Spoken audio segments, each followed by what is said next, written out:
diamond shaped blade with a sharp apex and two cutting edges. Okay, then this one is the crescent knife. This is the tip of the instrument. जब कार्डियोस्क्लेरल incision हम groove बनाते हैं 15 number blade से, 15 number blade से groove बनाने के बाद उसको पूरा अच्छे से सेपरेट करने के लिए क्रिसेंट नाइफ ये क्या चारों तरफ कटिंग एज होता है। ये देखो इधर से इधर, ये ज्यादा शार्प नहीं रहता है, ठीक है। तो अब वो ग्रूव को अच्छे से एक्सपेंड करने के लिए, पर हम एंट्री नहीं करते हैं, ओनली स्क्लेरल पॉकेट बनाते हैं इससे, ठीक है। और स्क्लेरल पॉकेट जब इससे बन जाता है तब ये जो क्रिसेंट है, ये जो किरेटोम है, इससे हम एंट्री करते हैं। ये 3.5 एंड 5.2 मिलीमीटर का भी आता है, 1.5 ऐसा करके, ठीक है। 2.5, 3.5 एक ब्लंट एज का रहता है, वाइड, जिससे इंसिजन को तुम और बड़ा कर सकते हो, ठीक है। फिर ये क्या है, IOL डायलर, इसको सिंस्की हुक भी बोलते हैं। क्या बोलते हैं? तो ये हैंडल होता है, ये वाला यहाँ से यहाँ तक, ये यहाँ से 45 डिग्री में एंगुलेटेड रहता है, और यहाँ पर एक छोटा सा नॉब रहता है, सर्कुलर नॉब। तो वो जो नॉब रहता है, तुम लोगों ने IOL देखा होगा जिसमें होल रहता है, देखा है? Non foldable PMMA lens, diagram भी नहीं देखा, बुक में तो दिया है, बुक रखे हो कोई? तो उसमें होल रहता है, फोल्डेबल में होल नहीं रहता है, समझ रहे? जो रिजिड लेंस होता है या 3 piece lens to 1 piece lens, उसमें होल रहता है। तो उसमें इसको रख करके आयल को पोजीशन करने के लिए इन द प्रॉपर पोजीशंस। मान लो हेप्टिक तुम्हारा एंटीरियर चेम्बर में आ गया है, 1 hepatic and other hepatic is the bag, तो उसको डायल करके तुम रोटेट करोगे तो वो in the bag, capsular bag में चला जाएगा, ठीक है। और वो होल रहता है mainly for dialing purpose. Then this is the chopper. ऊपर को नहीं देखना, वो व्यक्ति है, ये वाला नहीं देखना, this one.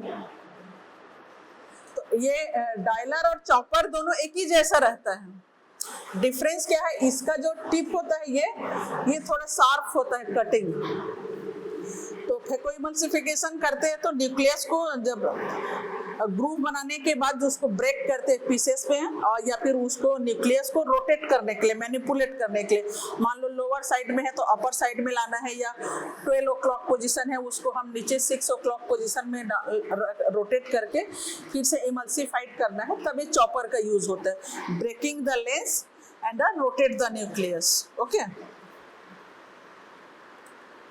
Then wire vectis. Wire vectis भी 2 तरह का होता है, ठीक है। एक स्ट्रेट हैंडल होता है एंड सामने में वायर लूप होता है, ये वाला लूप, सर्कुलर लूप। और एक होता है इरिगेटिंग वेक्टिस, उसमें यहाँ से लेकर के यहाँ तक का पार्ट होता है, और यहाँ पर जो पार्ट होता है वो जो हाइपोडर्मिक निडल होता है वैसा रहता है। तो उसको हम उसमें 2 ml सिरिंज या 5 ml सिरिंज में अप्लाई करके फिर सलाइन इंजेक्ट करते हैं, तो उसमें से इरिगेशन भी होगा और वेक्टिस जो न्यूक्लियस को डिलीवर करने का भी काम करेगा, ठीक है। तो ये जो वेक्टिस है, इससे हम क्या करते हैं, न्यूक्लियस डिलीवर करते हैं टम्बलिंग मेथड से। जैसे पहले वो जो ICCE करते थे ना, तो मसल हुक एक लेंस एक्सप्रेसर होता है, लेंस एक्सप्रेसर को हम 6 o'clock पोजीशन पे लगाते हैं, और ये वेक्टिस को 12 o'clock पोजीशन पे। नीचे लेंस एक्सप्रेसर से तुम प्रेशर दोगे और फिर टम्बलिंग मेथड से न्यूक्लियस को डिलीवर करने के लिए, ठीक है। और स्मॉल इंसिजन कैटरेक्ट सर्जरी में इसको हम न्यूक्लियस को रोटेट करके AC में ले आते हैं, फिर AC से इसको या तो सैंडविच टेक्निक, सैंडविच जानते हो, सैंडविच तो खाते हो, तो उसमें लेंस डायलर को ले लेते हैं, डायलर एंड वेक्टिस, नीचे में वेक्टिस रहेगा और ऊपर में डायलर, और बीच में न्यूक्लियस को इंगेज करके उसको जस्ट ग्रिप करके पुल आउट कर देंगे तो वो न्यूक्लियस डिलीवर हो जाएगा, ठीक है। तो ये वायर वेक्टिस उसके लिए काम आता है। और अगर सब लक्सेटेड लेंस है तो उसको भी पुल करके मतलब ग्रेस्प करके डिलीवर करने के लिए सब लक्सेटेड डिसलोकेटेड लेंस। या कई बार लार्ज फ्रेगमेंट्स है एंटीरियर चेंबर में पड़ा हुआ है, बार बार तुम सिम्को कैन्युला से इरिगेशन एस्पिरेशन कर रहे हो, वॉश आउट नहीं हो रहा है, तो उसको भी विस्को डाल करके इस वेक्टिस के थ्रू तुम डिलीवर कर सकते हो, ठीक है। देन ये क्या होता है, कैस्ट्रोविजो कैलिपर। इसका क्या यूज होता है, मेजरमेंट के लिए। जैसे स्क्विंट सर्जरी करते हैं, स्क्विंट सर्जरी या फिर इंसिजन तुमको देना है या फिर इंजेक्शन लगाना है, इंट्राविट्रियल इंजेक्शन, तो लिम्बस से कितने मिलीमीटर के डिस्टेंस पे करना है। और तो मेनली मेजरमेंट करने के लिए इसका यूज होता है आई में, ठीक है। To measurement in the squint surgery, ptosis surgery, retinal detachment surgery and pars plana, vitrectomy surgeries, ठीक है। और इससे कॉर्नियल डायमीटर भी तुम मेजर कर सकते हो, horizontal corneal diameter and vertical corneal diameters, ठीक है। देन ये क्या होता है, इसको बोलते हैं कॉर्नियोस्क्लेरल फॉर्सेप्स। इसका दूसरा नाम है लिम्स फॉर्सेप्स। ये मल्टीपर्पस है, बहुत सारे काम आते हैं। फर्स्ट यूज क्या है, टू होल्ड द कॉर्निया और कॉर्निया, और to fix the eyeball. Corneoscleral suture करने के समय कॉर्निया को होल्ड करने के लिए, स्क्लेरल टीयर है तब करने के लिए, या फिर केरेटोप्लास्टी में तुम सूचरिंग कर रहे हो तो सूचर कॉर्निया को होल्ड करने के लिए, ठीक है। इसका यूज किया जाता है ग्लाकोमा सर्जरी में, कैटरेक्ट सर्जरी में, कॉर्नियल रिपेयर सर्जरी, केरेटोप्लास्टी, मतलब मल्टीपर्पस है। कंजक्टाइवल टीयर है तो उसमें भी तुम कंजक्टाइवल सूचरिंग करोगे तो कंजक्टाइवल, इसमें टूथ होता है टिप में, ये जो टिप है ना यहाँ पर 1 to 2 टीथ होता है, तो टीथ की वजह से वो स्लिप नहीं होता है। अगर प्लेन फॉर्सेप करोगे तो प्लेन फॉर्सेप से पकड़ोगे तो स्लिप कर जाएगा, ठीक है। देन ये क्या है, capsulorhexis forceps. Capsulorhexis forceps is used for to make the capsulotomy, curvilinear capsulorhexis, है ना। सरकम CCR, CC क्या बोलते हैं, CCC, इसका क्या मतलब हुआ,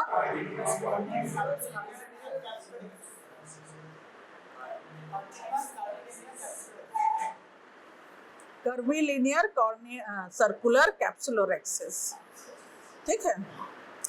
और अगर ये हमारे पास कैप्सुलोरेक्सिस फॉर्सेप नहीं है, पहले हाइपोडर्मिक नीडल से हम फ्लैप बना लेते हैं एंटीरियर कैप्सूल में फ्लैप, फिर उस फ्लैप को पकड़ के या तो लेफ्ट या राइट हैंड जो भी यूज करते हैं उस हिसाब से क्लॉकवाइज या एंटी क्लॉकवाइज, जहां से आप सेंटर में टीयर करे हो वहां से पकड़ के रोटेट करोगे और उसको 360 डिग्री करके कैप्सूल को कट कर दोगे और मेकिंग द कैप्सुलोटोमी, है ना। और अगर ये नहीं है तो हम क्या करते हैं, 26 गाज की निडल लेते हैं। 26 गाज की निडल को 2 ml सीरीज में करके निडल होल्डर से 2 बार बेंड करते हैं उसको, टिप को एक निडल के पास से एक दूसरी जगह से, फिर उसके बाद उसको कैप्सुलोटोमी बना करके हम उससे भी कैप्सुलोटोमी कर सकते हैं, ठीक है। अगर कैप्सुलोरेक्सिस फॉर्सेप है तो इससे करोगे या फिर उस निडल से बना करके कैप्सुलोटोमी कर सकते हैं, ठीक है। देन ये क्या होता है, आइरिस रिपोजिटर। आइरिस रिपोजिटर का its name suggest to reposit the iris. During surgery अगर आइरिस प्रोलेप्स हो रहा है तो तुम आइरिस को उसके प्रॉपर पोजीशन में करने के लिए तो आइरिस को रिपोजिट, या फिर आइरिस प्रोलेप्स हो गया है तो उसको रिपोजिट करोगे, ठीक है। और इस आइरिस रिपोजिट अगर 360 डिग्री जैसे प्यूपिलरी एरिया में पोस्टीरियर साइनेकिया रहता है, तो उसको साइनेकी को ब्रेक करने के लिए भी इसका यूज किया जाता है, ठीक है। एंटीरियर चेंबर में विस्को डाल दो और विस्को डालने के बाद आइरिस रिपोजिटर लेकर के उसको पूरा प्यूपिल के चारों तरफ रोटेट कर दो, और जो साइनेकिया फॉर्मेशन मींस अडेशन, उस अडेशन को ब्रेक कर देते हैं इससे, ठीक है। ये क्या है, सिम्को कैनुला। ये इसका ये प्लास्टिक का ट्यूबिंग होता है, रबर ट्यूबिंग, इधर दोनों तरफ निडिल लगा हुआ रहता है। ये वाला तुम्हारा आईवी लाइन से अटैच रहता है और ये वाला तुम्हारा 5 ml सिरिंज या 2 ml सिरिंज में अटैच करते हैं। यहाँ पर 2 पोर्ट होते हैं, 1 पोर्ट से क्या है तो सलाइन इरिगेट होता है और अदर पोर्ट से क्या है तुम कार्टिकल मैटर को सक करते हो, इसीलिए इसको बोलते हैं irrigation aspiration cannula, Simcoe cannula. Superior rectus muscles है, जैसे आई को कुछ किसी का डीप आई है तो कॉर्निया अंदर की ओर चला गया, तो हमको क्या उसको सेंटर में लाना है और प्रेशर ना पड़े, तो सुपीरियर रेक्टस इसलिए सूचर लगाने के लिए सुपीरियर रेक्टस का यूज किया जाता है to immobilize the eye ball during cataract surgery और ग्लाकोमा सर्जरी और केरेटोप्लास्टी और ड्यूरिंग कॉर्नियल टीयर रिपेयर। ये है सुपीरियर रेक्टस होल्डिंग फोर्स, उसी का है ये क्या है, लेंस होल्डिंग फोर्स है। इसमें भी दो ब्लेड्स होते हैं, एक ये लिम्स, ये सेकंड लिम्ब, पर यहाँ पर कोई टीथ नहीं रहता है, स्मूथ रहता है, ठीक है।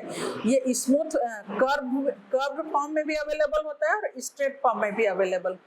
जब फोल्डेबल लेंस के लिए तो उसका इंजेक्टर आता है, पर जो रिजिड लेंस होता है उसको हम इस लेंस होल्डिंग फोर्सेप्स से पकड़ करके to implant the IOL in extra capsular cataract surgery और small incision cataract surgery. Okay, ये है निडिल होल्डर। निडिल होल्डर का यूज क्या है, to hold the needle and apply suturing. Corneal tear है तो उसमें तुम सूचर लगाओगे, कंजक्टाइवल टीयर है तो उसमें, या फिर ECCE कर रहे हो और कॉर्नियोस्क्लेरल इंसिजन दिए हो तो उसमें भी तुम्हें सूचर लगाना पड़ेगा ना। इंटरप्टेड सूचर लगा सकते हो और कंटिन्यूअस सूचर लगा सकते हो, तो उस समय निडिल होल्डर, उस निडिल को पकड़ने के लिए यूज किया जाता है निडिल होल्डर, ठीक है। ये है डी वेकर्स आयरेक्टमी सीजर। इसका मेन काम है क्या, पहले ICCE करते थे तो प्रेशर इंक्रीज ना हो करके हर केस में क्या करते थे, आयरेक्टमी कर देते थे। तो अगर पेशेंट ग्लाकोमा वाला पेशेंट है और हमको आयरेक्टमी करना है तो इस सीजर का यूज किया जाता है, ठीक है। This is called de Wecker's iridectomy, it is used for iridectomy. ये क्या है, कॉर्नियल सीजर बोलते हैं इसको, ठीक है। ये इस कॉर्नियल सीजर को हम दोनों तरफ यूज कर सकते हैं, और एक और सीजर आता है कॉर्नियल सीजर, वो थोड़ा एंगुलेटेड होता है। वो क्या है, लेफ्ट आई के लिए अलग होता है, राइट आई के लिए अलग होता है। लेफ्ट हैंड से करोगे तो इधर को कट होगा, राइट साइड को करोगे तो इस हाथ से ऐसे करके करना है। पर इसमें क्या है, दोनों तरफ को कट कर सकते हो, left side and right side दोनों, ठीक है। स्ट्रेट कॉर्नियोस्क्लेरल कॉर्नियल सीजर बोलते हैं, ठीक है, या फिर सेक्शन इनलार्जिंग सीजर्स। क्योंकि पहले जब कॉर्नियल इंसिजन देते 15 नंबर या 11 नंबर ब्लेड से, या जो साइड पोर्ट एंट्री है हम उससे भी एंट्री कर सकते हैं, ठीक है। वो देने के बाद सेक्शन को बड़ा करने के लिए इसका यूज किया जाता है, ठीक है। ये क्या है, वायर स्पेकुलम। इसका क्या यूज है, to separate the both eyelid for all kinds of cataract surgery, glaucoma surgery और corneal tear repair, keratoplasty, squint surgery, retinal detachment surgery, जो भी intraocular surgery, removal of the foreign body, अगर cornea में cauterisation, corneal ulcer, उसको कॉटराइज करोगे तो भी lead को अपार्ट करने के लिए। ये छोटा बच्चा है जिसको आई को एग्जामिन करना है, वो आई खोल नहीं रहा है, उसमें भी इसका यूज करोगे। और किस में यूज करोगे? ब्लेफरोस्पाज्म, लीड इडिमा है, ब्लेफराइटिस है, आई को ओपन करने में प्रॉब्लम हो रहा है, तब इसका यूज करोगे। And all kinds of intraocular surgeries. और ये क्या है? पिछले बार पढ़ाया था डेक्रियोसिस्टाइटिस में, इसका नाम बोलो। क्या नाम है? Bowman's lacrimal probe uses DCT, DCR उसमें है, और कंजेनाइटल डेक्रियोसिस्टाइटिस में प्रोबिंग के लिए यूज किया जाता है बच्चों में। और बच्चों में प्रोबिंग कब करते हैं? अंडर जीए करना पड़ता है, ठीक है।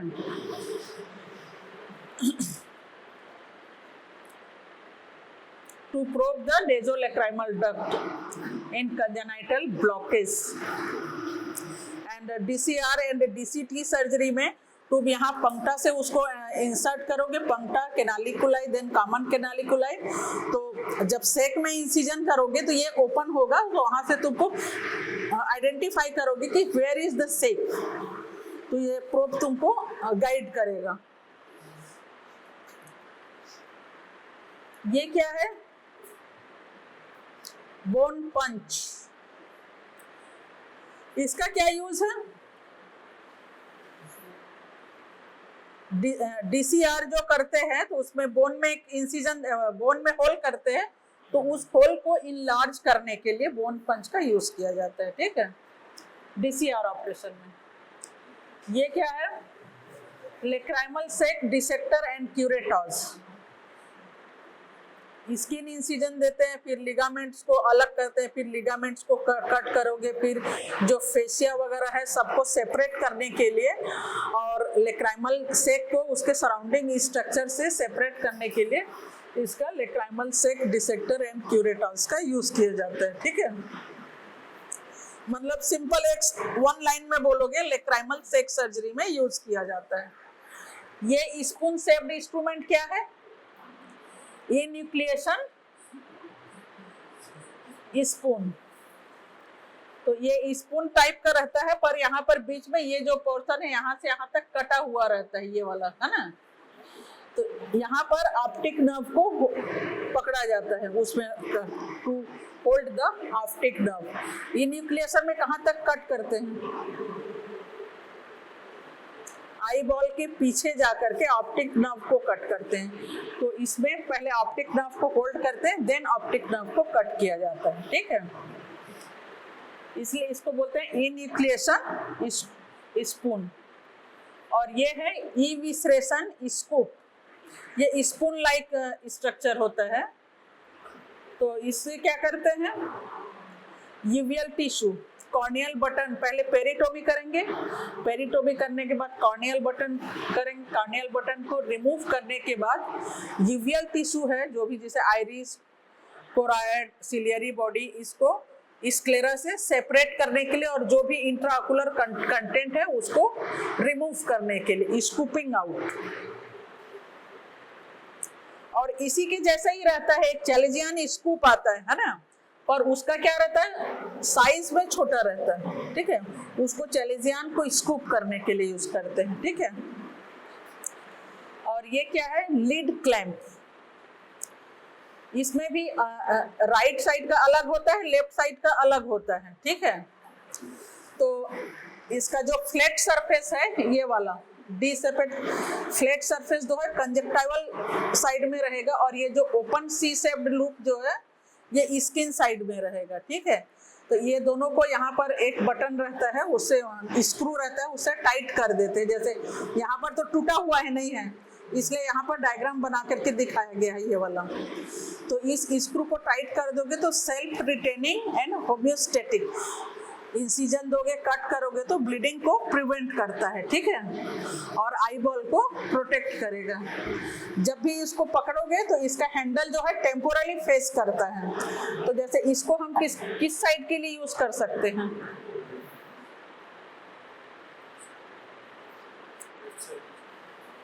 Left upper lid and right lower lid, और इसका अपोजिट जो रहेगा उसको right upper lid and left lower lid के लिए ऐसे।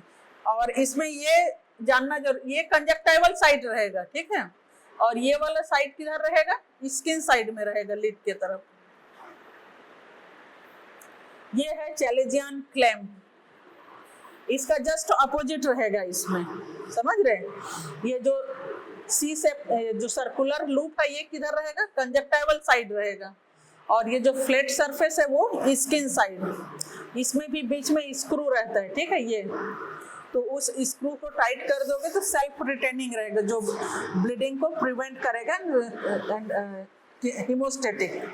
फिर इंसिजन दे करके, जैसे अभी बताया, तो वो छोटा वाला स्कूप बोला था ना, इविसरेशन स्कूप, वैसे ही कैलेजियन स्कूप होता है। तो वर्टिकल इंसिजन दे करके इंट्राकुलर चैलेजियन के अंदर जो भी कंटेंट है उसको रिमूव करने के लिए, ठीक है। रिमूव करने के बाद इसको कार्बोलिक एसिड से कॉटराइज कर देते हैं to prevent the recurrence of the chalazion. ये क्या है? मसल हुक, मसल हुक या स्ट्रैबिस्मस हुक। इसको यूज किया जाता है टू होल्ड द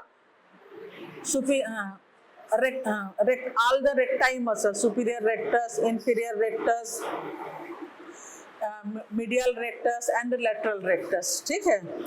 तो ये जैसे मसल हुक है, इसी की तरह एक लेंस एक्सप्रेसर भी होता है, दोनों में सेम रहता है, पर यहाँ पर ये छोटा सा गोल सर्कुलर नॉब जैसे रहता है। ये क्या करता है? ये प्रिवेंट करता है टू स्लिप द मसल। और उसमें जो रहता है मसल क्या बोलते हैं, लेंस एक्सप्रेसर में ये जस्ट सीधा ऐसा रहेगा और 90 डिग्री में मुड़ा हुआ रहेगा, और इसका शेप थोड़ा ऐसा रहेगा। यहाँ पर ग्लोबुलर नॉब रहेगा जो प्रिवेंट करता है स्लिपिंग ऑफ द मसल्स। ये है लेंस एक्सप्रेसर। ये यहाँ से 90 डिग्री है ना, ये वाला ऐसा करके, ये देखो हैंडल दोनों का सेम वही है, बस वहां पर थोड़ा सा सर्कुलर नॉब मिलेगा तुमको। इसका यूज क्या है? Pressure on the limbus at 6 o'clock position during the delivery of the lens in intra capsular cataract extraction, जो पहले करते थे, आजकल तो करते नहीं है, है ना। और एक्स्ट्रा कैप्सुलर कैटरेक्ट एक्सट्रैक्शन में भी करते हैं, अगर टम्बलिंग मेथड से तुम न्यूक्लियस रिमूव कर रहे हो तो, ठीक है। स्मिथ मेथड या फिर टम्बलिंग मेथड बोलते हैं, ठीक है। फिर अगर हमारे पास मसल हुक नहीं है तो उसकी जगह हम इसको भी यूज कर सकते हैं, लेंस एक्सप्रेसर को। और अगर मसल हुक नहीं है तो लेंस एक्सप्रेसर को यूज करते हैं, और लेंस एक्सप्रेसर की जगह मसल हुक को भी यूज कर सकते हैं, अगर बाय चांस अवेलेबल नहीं है या ऑटोक्लेव नहीं हुआ है वैसे कंडीशन में। ये क्या है? Ptosis clamp, used in the ptosis surgery to hold the levator palpebrae superioris muscles, है ना। ये है corneal trephine to cut the corneal button. पहले इससे ग्रूव बनाते हैं, ग्रूव बनाने के बाद फिर उसको जो सेक्शन इनलार्जिंग सीजर जो पहले बताया, उससे फिर एक जगह एंट्री दोगे, देन सेक्शन इनलार्जिंग सीजर से सर्कुलर कट करके निकालोगे कॉर्नियल बटन। और ये इसमें अलग अलग ट्रिफाइन ब्लेड रहता है, साइज रहता है इसमें भी। तो अकॉर्डिंग टू द, जैसे जो हम डोनर कार्निया लेते हैं उसको बिगर लेते हैं, और जो रेसिपिएंट का कॉर्निया रहता है वो इस थोड़ा comparatively to the donor cornea is bigger as recipient cornea. और ये क्या है? Stent, इविसरेशन stent. इविसरेशन कब करते हैं? डेथ के कितने घंटे बाद करते हैं इविसरेशन? इविसरेशन या न्यूक्लिएशन करके हम पेशेंट लेके आते हैं ना आई को, फॉर कीरेटोप्लास्टी कब करते हैं? 6 आवर्स। अगर कोई भी पेशेंट का डेथ हो गया है, वो अपना आई डोनेट करना चाह रहा है, तो उसके आई को हम उसके डेथ होने के विदिन 6 आवर्स में हम उसको ये न्यूक्लिएट करके लेके आके फिर अपना फ्रिज में प्रिजर्व करके रखते हैं। फिर जो कीरेटोप्लास्टी के वेटिंग पेशेंट्स रहते हैं, उनके में उस कॉर्निया को इम्प्लांट किया जाता है, ठीक है। और अगर आई एक्सपोज्ड है, ड्राई है, उसको मॉइस्ट होना चाहिए, ठीक है। सेल डेथ हो जाता है तो फिर वो रिजेक्ट हो जाएगा, ग्राफ्ट रिजेक्ट।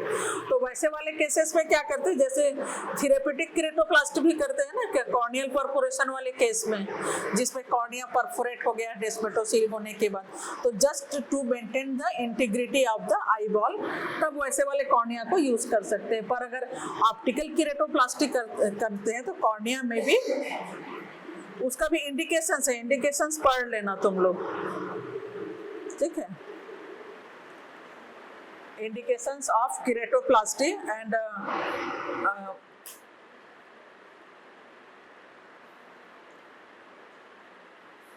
ये क्या है, मूलर्स सेल्फ रिटेनिंग रिट्रैक्टर। यहाँ पर भी स्क्रू रहता है ये जगह पे, ये, और यहाँ पर 3 स्टे रहता है। जब DCR करते हैं तो स्किन इंसिजन देते हैं, तो वहाँ पर टू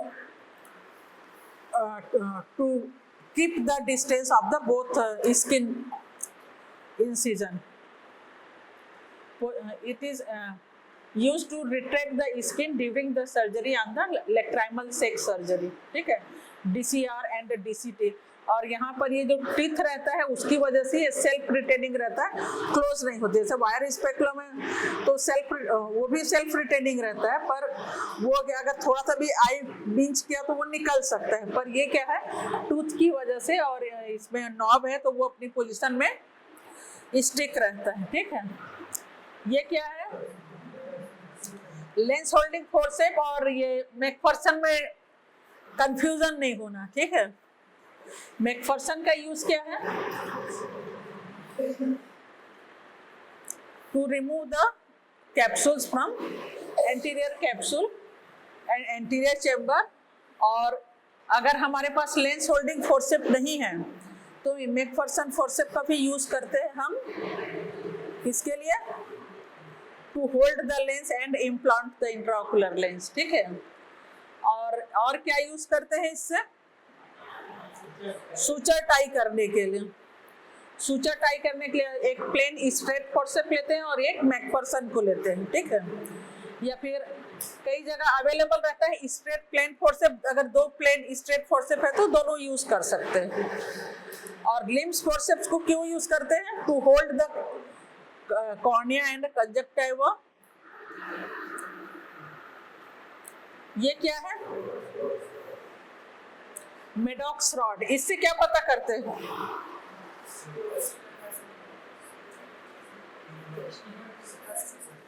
एस्टिग्मेटिज्म। और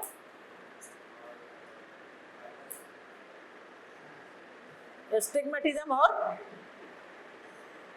अगर एस्टिग्मेटिज्म है कि नहीं वो कैसे पता करोगे, इसको देख के क्या दिखेगा,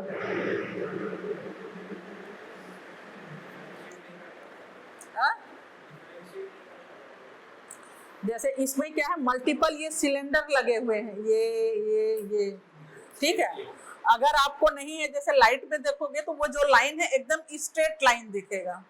अगर एस्टिग्मेटिज्म है या कीरेटोकोनस है तो वो जो लाइन स्ट्रेट ना दिख करके ब्रेक दिखेगा उसमें, ठीक है।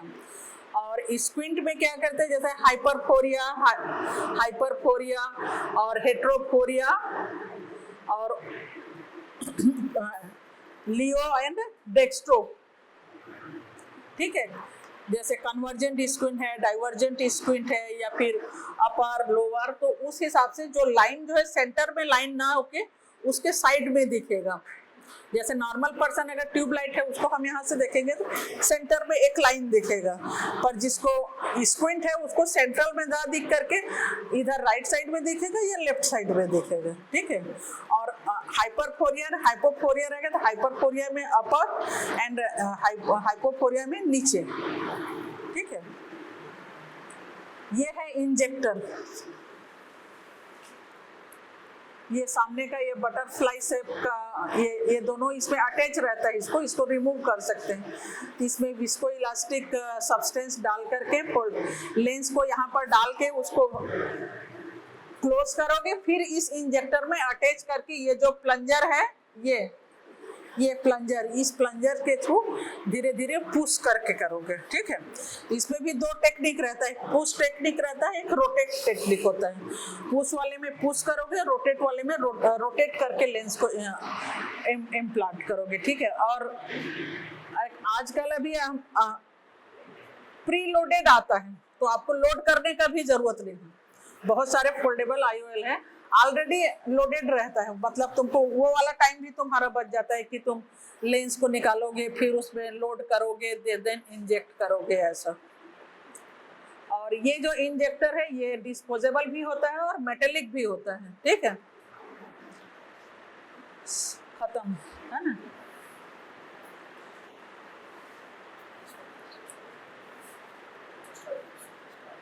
कितना इंस्ट्रूमेंट दिखाया? 40-50। अब इसको बंद कर देते हैं। पहले इसको बंद करने के लिए बैकग्राउंड में इसमें एक खींचो, सब लोग एक ही। हाँ ठीक है। वेनस सीजर,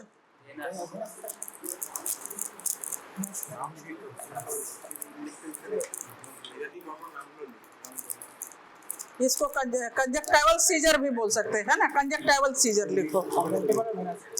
और ये क्या है जो तुम लोग को बताया ना, इरिगेटिंग, क्या बताया? इरिगेटिंग वायर वेक्टिस जो बताया ना तुमको, सिरिंज में, सिरिंज यहाँ से अटैच रहेगा ऐसा करके। लो खींचो इसको। इरिगेटिंग वेक्टिस, अरे एक एक कप 2-3 लोग क्यों खींच रहे? एक कप करो, फिर बाद में तुम लोग। ये समझ में आ गया? तो इरिगेटिंग वेक्टिस, इरिगेटिंग वायर वेक्टिस है ना, ये कंजक्टाइवल सीजर है ना। ये देखो, ये जो बताया था ये क्या है? कीरेटोम है ना। इसका लगेगा इसका खींचना।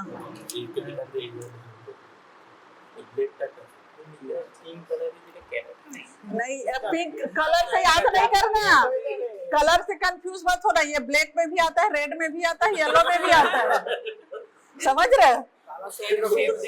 हाँ, इसका ये देखो डायमंड शेप, टिप को देखना है, ये कलर को कभी मत देखना है, तुमको टिप पे ध्यान देना है, ठीक है। ये क्रिसेंट है।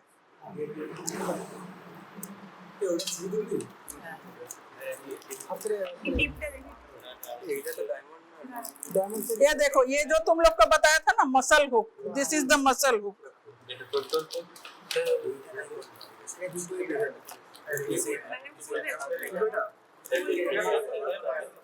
पिंक और ग्रीन दोनों ही केराटिन है।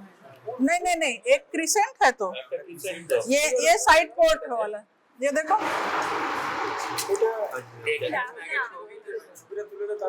ये साइड पोर्ट, इसका देखो, one side is plain and other is and is cutting है। साइड पोर्ट, साइड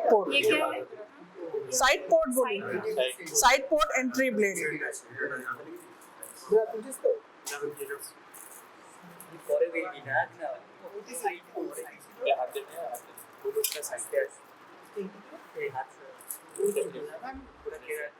क्या क्रिसेंट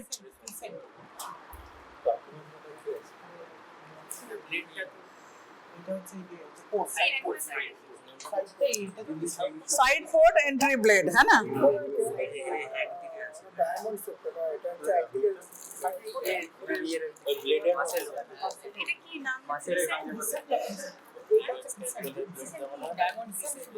ये देखो तुम लोग को ये बताया ना, एक तरफ ब्लंट रहता है, ये एक तरफ ये आइरिस रिपोजिटर,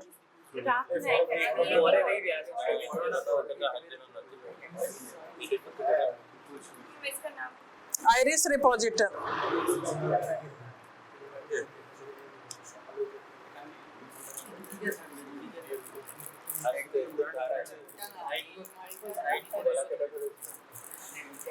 ये देखो, ये इसमें ऐसा करके टच करोगे तो यहाँ पर छोटा सा नॉब जो बोला ना, lens IOL dialer, this is the dialer.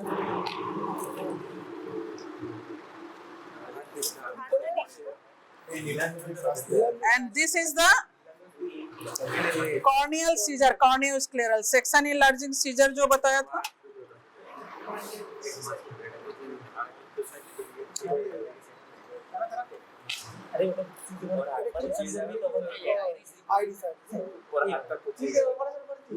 Curved plain forceps है सुचरिंग के लिए, ठीक है। तो तुम लोग को अभी जो बोला था ना, वहां पर डायग्राम में मेरे पास नहीं था, पर ये कर्व्ड प्लेन फोर्सेप और स्ट्रेट प्लेन फोर्सेप आता है to tie the suture.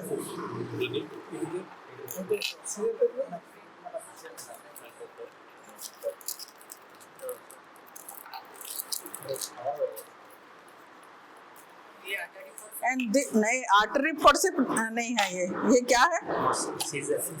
Scissor. दोनों में डिफरेंस बताऊंगी, आर्टरी फोर्सेप और उसमें। ये देखो, इसमें भी ये सीजर जो होता है ना, स्ट्रेट सीजर भी होता है, कर्व्ड सीजर भी होता है, टू कट द थ्रेड।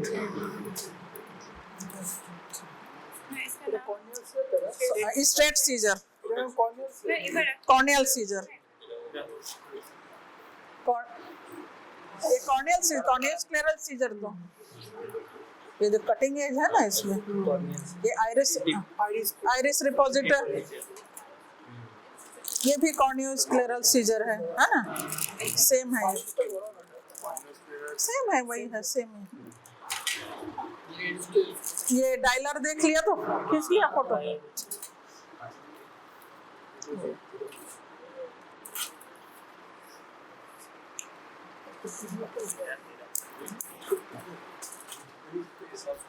ये जो है, ये देखो, ये निडिल होल्डर है, यहाँ पर प्लेन है टू होल्ड द निडिल, ये ऐसे करके।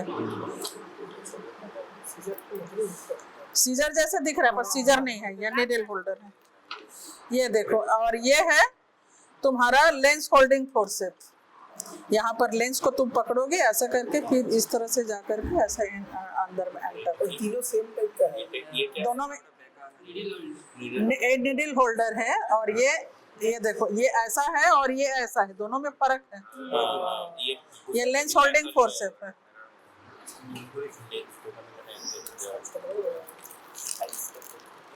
और ये तो प्लेन फोर्सेप है ना, प्लेन फोर्सेप।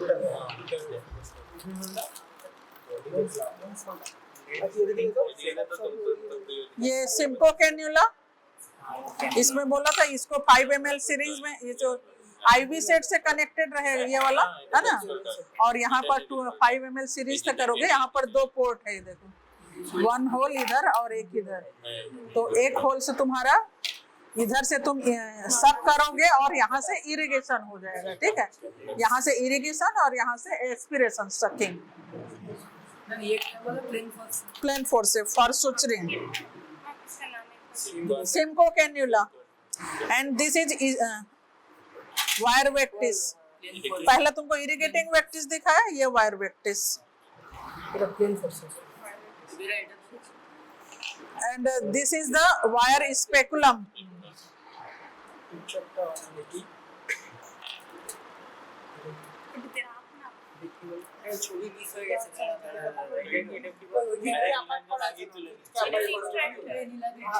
कोई एक रिकॉर्डिंग कर लो, फिर बाद में सबको ग्रुप में पीडीएफ बना करके शेयर कर देना। Wire speculum.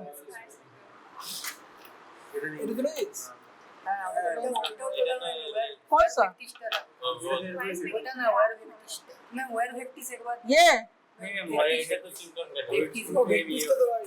ये वायर वेक्टिस। अरे इधर तो इनको ले रहे हैं, डबल क्या कर रहे हो? यही तो ले रही है। तो ये तुम्हारा निडिल होल्डर है ना, ये lens holding forcep. and this is the chopper. Sharp cutting edge है इसका. टच करके देखो.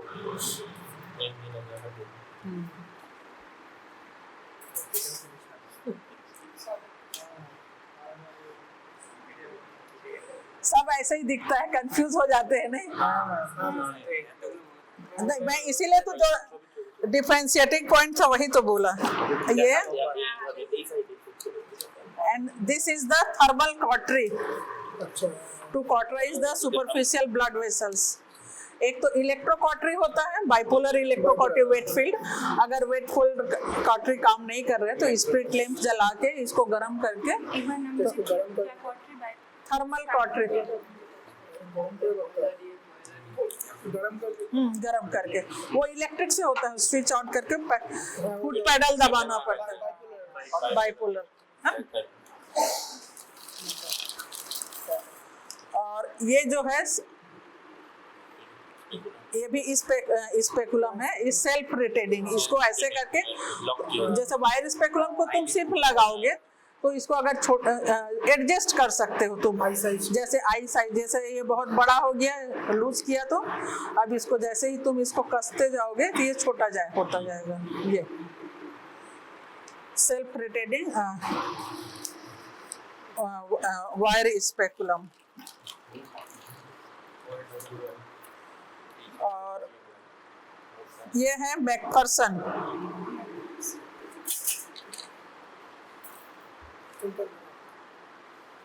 और ये है वो देखो, इसका ये टिप जो है प्लेन है. हाँ, इसका उंगली दिखाओ. अरे पामर साइज दिखाओ ना. ये इसमें टूथ फील हो रहा है. हाँ, so this is the capsular axis forceps. तो हाँ, कैप्सुलर एक्सिस फोर्सेप्स. और वो मैकफर्सन है, उसमें हाँ, उसमें टीथ नहीं है. वहां पर टिप को देखो.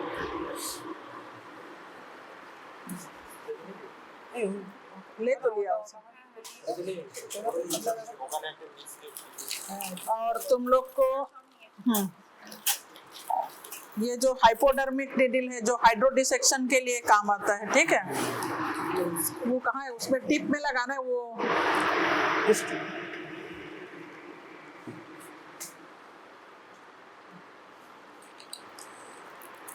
ये जो है कैन्यूला.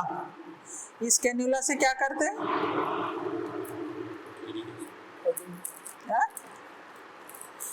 इससे क्या करते हैं? सिरिंजिंग करोगे इससे. ठीक है, सलाइन वॉश करोगे. ठीक है, और क्या करोगे? एंटीरियर चैम्बर वॉश करोगे. ठीक है, कैन्यूला. और हाइड्रोडिसेक्शन, हाइड्रोडिलिनिएशन करोगे. हाइड्रोडिसेक्शन क्या होता है? टू सेपरेट द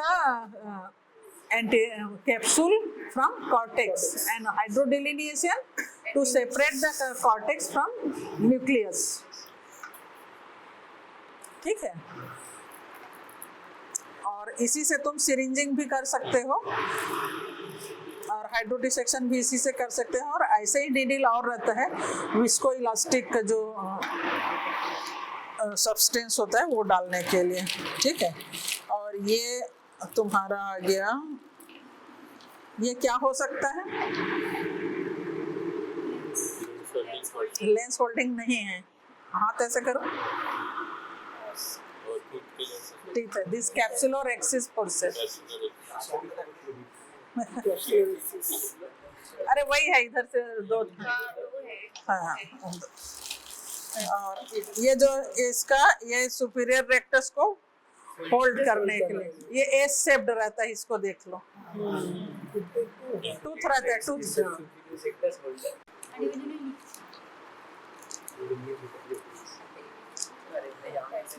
हो गया तो ये सब हो गया तो इसको मैं अलग कर देती हूँ, है ना.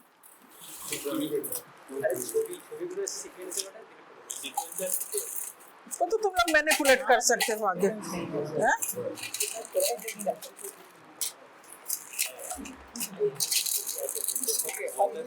नहीं, और दूसरा बता रही हूँ मैं. वो क्या सब इंस्ट्रूमेंट में तो मिक्स हो जाएगा ना, सब मिक्स हो जाएगा, इसलिए मिक्स ना हो करके। मैम इतने इंस्ट्रूमेंट अरे और है तो इधर, वही बोल रहा हूँ मैं कितना पागल होना है उतना है इंस्ट्रूमेंट, मेरे पास कमी नहीं है। इतना याद तो नहीं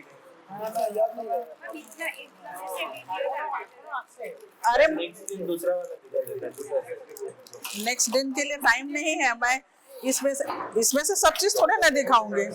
मेन इंस्ट्रूमेंट तो तुम देख लिया, इधर का ये जो डीसीआर का एक जो है वो दिखा रही हूँ मैं, जो तुम सब इंस्ट्रूमेंट इंपॉर्टेंट है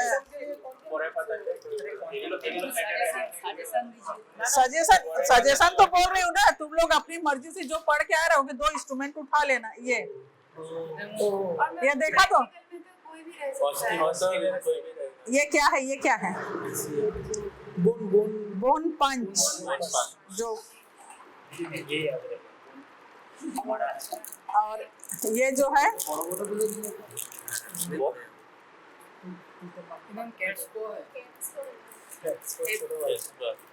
किस में यूज होता है?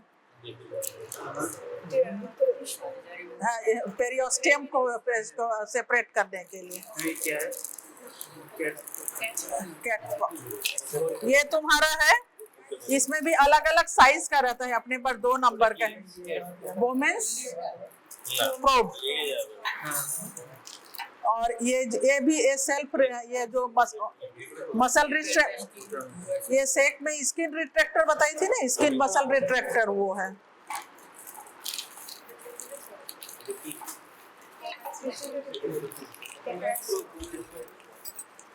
और ये जो है चीजेल पेरियोस्टियम एलिवेटर के इधर से क्यूरेट करोगे, ठीक है, ये जो सेपरेट करोगे, इधर से कट करोगे बोन को, और इधर से ये ब्लंट सेपरेशंस के लिए, ठीक है।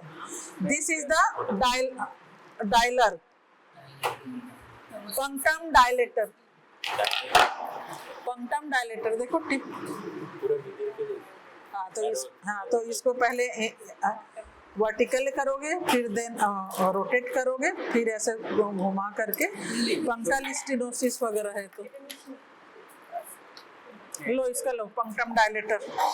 ठीक है, ये तो तुम लोगों ने फिगर में दिखाया था वहां पर, skin muscle retractor, self retaining, चीजेल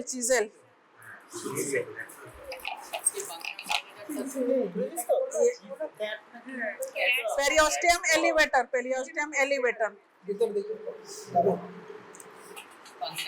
ये पंक्टम डायलेटर है, ये भी है, इसमें दोनों साइड दे।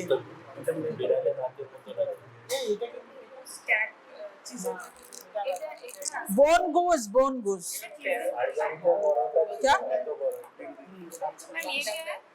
ये तो उसको देखने का जरूरत नहीं, इसमें कंफ्यूज हो जाओगे तुम लोग, बस इसको देखो, जितना जरूरत हो उतना ही क्यों देखो। हाँ, इसलिए मैं ज्यादा नहीं दिखा रही।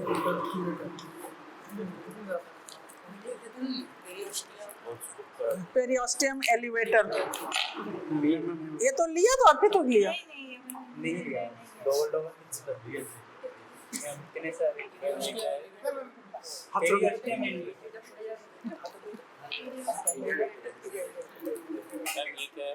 एक वाले लेता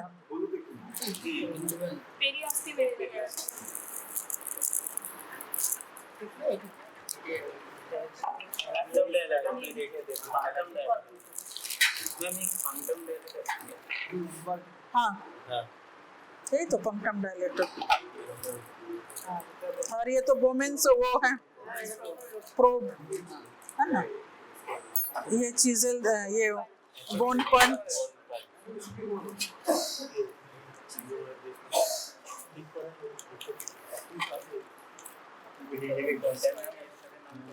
चलो ये भी खत्म है ना।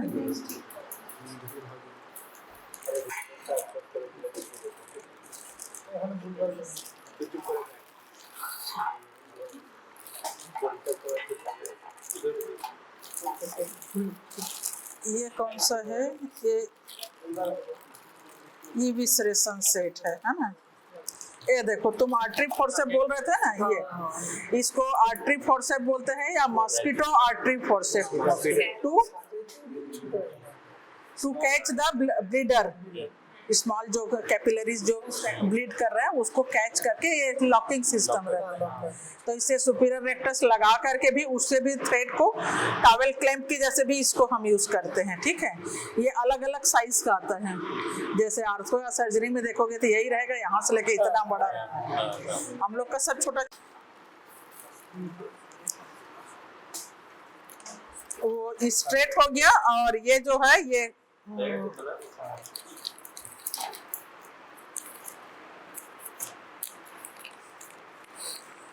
that is the straight artery forceps and this is curved artery forceps। ये देखो इसका यहाँ पर ये ग्रूव बना रहता है, multiple groove, serrated groove, curved artery forceps.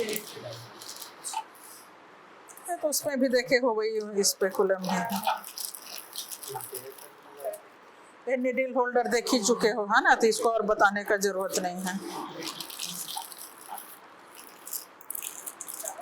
ये भी प्लेन फोर्सेप है, इसको भी बताने का जरूरत नहीं, इसको भी जरूरत नहीं। ये सीजर बता ही चुकी हूँ। तो स्ट्रेट सीजर और कर्व सीजर होता है ना। और ये क्या होता है, इसका नाम क्या है? D Baker's lid retractor. इस रिट्रैक्टर्स को क्यों करते हैं यूज?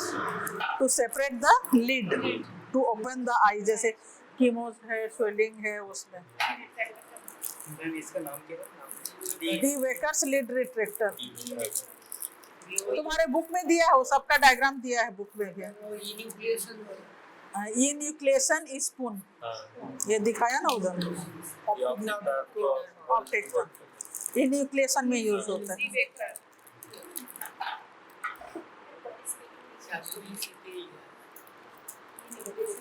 ये जो मसल हुक तुम लोग को बता रही थे,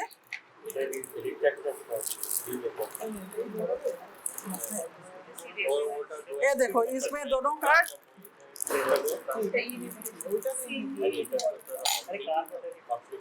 सेम ही है, एक ही है, एक ही है, दोनों ही मसल हुक है।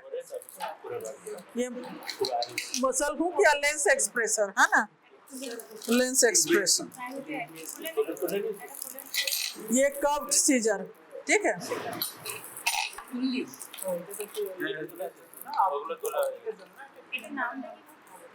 इसका इसका लेंस एक्सप्रेसर।